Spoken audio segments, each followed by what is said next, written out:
কোথায় পালাবো? আওয়ামী লীগের কারাবন্দী প্রভাবশালীদের ঈদ যেভাবে কাটবে।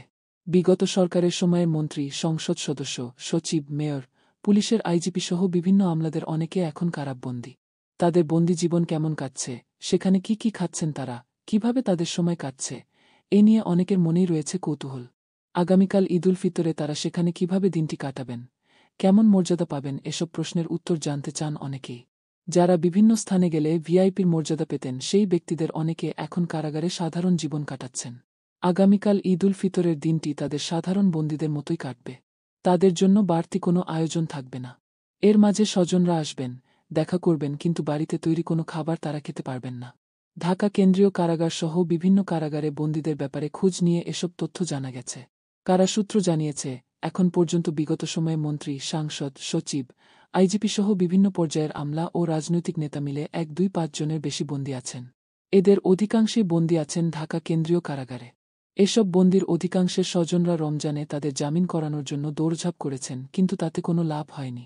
জানা গেছে, গত 5 আগস্টের পর বিভিন্ন সময়ে ভারতে পলাতক সাবেক প্রধানমন্ত্রী শেখ হাসিনার উপদেষ্টা সালমান এফ রহমান, সাবেক খাদ্যমন্ত্রী কামরুল ইসলাম, সাবেক শিল্পমন্ত্রী কালাম আহমেদ মজুমদার, সাবেক আইসিটি প্রতিমন্ত্রী জুনায়েদ আহমেদ পলক, সাবেক বিমানমন্ত্রী ফারুক খান, সাবেক নৌমন্ত্রী শাহজাহান খান, সাবেক আইনমন্ত্রী আনিসুল হক, সাবেক শিক্ষামন্ত্রী ডা.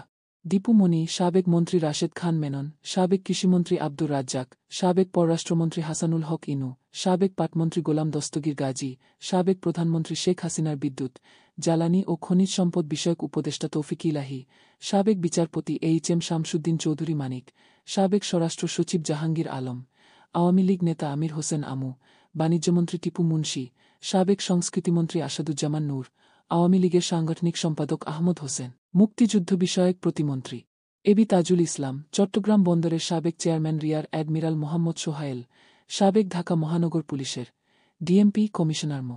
আছাদুজ্জামান মিয়া, সাবেক মিরপুর বিভাগের উপকমিশনার ডিসি মো.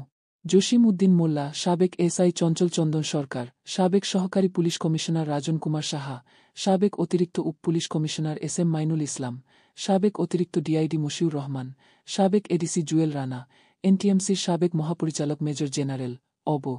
জিয়াউল আহসান, সাবেক আইজিপি চৌধুরী আবদুল্লাহ আল মামুন, ঢাকা জেলার অতিরিক্ত পুলিশ সুপার আবদুল্লাহিল কাফি, ঢাকা জেলা পুলিশের সাবেক অতিরিক্ত সুপার সাভার সার্কেল মো. শাহিদুল ইসলাম, যাত্রাবাড়ী থানার সাবেক ভারপ্রাপ্ত কর্মকর্তা ওসি আবুল হাসান, গুলশান থানার সাবেক ওসি মো. মাজহারুল হক, ঢাকা মহানগর পুলিশের গোয়েন্দা বিভাগের ডিবি উত্তর সাবেক পরিদর্শক মো. আরাফাত হোসেন। খোঁজ নিয়ে জানা গেছে, সাবেক মন্ত্রী, এমপি, আইজিপি থেকে শুরু করে সচিবরা কারাবন্দী থাকা অবস্থায় ডিভিশনের জন্য কয়েকবার আবেদন করেছিলেন, কিন্তু তারা কেউ ডিভিশন পাননি। ফলে সাধারণ বন্দির মতোই তারা খাবার খাচ্ছেন। তাদের জন্য আলাদা কোনো সুযোগ রাখেনি কারা কর্তৃপক্ষ। অন্য বন্দীদের সঙ্গে রুটি, কম্বল ও খাবার পান। তাদের নিয়মিত গড় হাজিরা দিতে হয়। কারাগারের নিয়মকানুন মেনে চলতে হচ্ছে। তারা প্রতিদিন নিয়ম অনুযায়ী পড়ার জন্য একটি করে পত্রিকা পান। এছাড়া আর কোনো সুবিধা পাচ্ছেন না তারা। সাবেক ভিআইপিরা অন্যদের সঙ্গে আড্ডা বা গল্প করার সুযোগ না থাকায় তারা নিজেরাই গল্প গুজব করে সময় কাটান।